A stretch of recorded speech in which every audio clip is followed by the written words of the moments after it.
मोहोळ तालुक्याचे राष्ट्रवादी काँग्रेसचे आमदार यशवंत माने यांनी बनावट जातीचा दाखला तयार करून विविध लाभ घेतलेत। त्यामुळे त्यांची तक्रार सीबीआयकडे करण्यात आल्याची माहिती शिवसेना शिंदे गटाचे नेते सोमेश क्षीरसागर यांनी पत्रकारांशी बोलताना दिली। दरम्यान त्यांच्या घरातील इतर सदस्य देखील दोन जातीचे दाखले वापरत असल्याचं यावेळी क्षीरसागर यांनी सांगितलं। सीबीआयकडे त्यांची तक्रार करण्यात आली होती, आता कारवाईला सुरुवात झाली असल्याचं क्षीरसागर यांनी सांगितलं।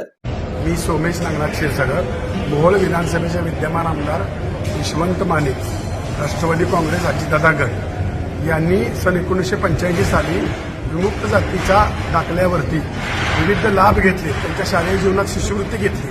तो तसाच दाखला लपवून त्यांनी अनुसूचित जातीचा 2008 साली दाखला बुलढाण्याहून काढून खोट्या कागदपत्राच्या आधारे त्याच्यावरती मोहोळचे आमदारकी लढवून मोहोळचे आमदार आहेत। आता त्यांनी दरम्यानच्या काळात त्यांच्या स्वतःच्या नावावर एक पेट्रोल पंप आणि कुटुंबाच्या नावावर असे 3 पेट्रोल पंप घेऊन केंद्र सरकारची आर्थिक फसवणूक केली आहे।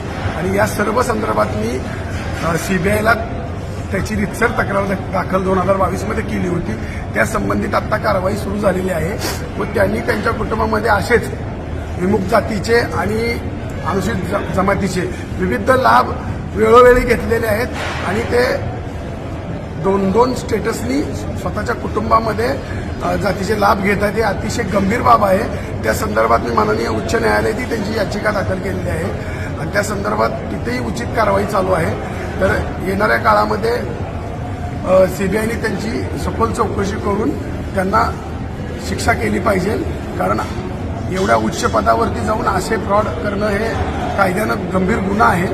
त्यांच्या कुटुंबातील लोक वारंवार हे 2 स्टेटस वापरत आहेत। त्या संदर्भात आता सीबीआयने दखल घेतल्याबद्दल मला समाधान। Shri Markandey butterfly garden Montessori English medium school, play group ते 4थी पर्यंत सीबीएसई पॅटर्नच्या शिक्षणासाठी आजच प्रवेश घ्या।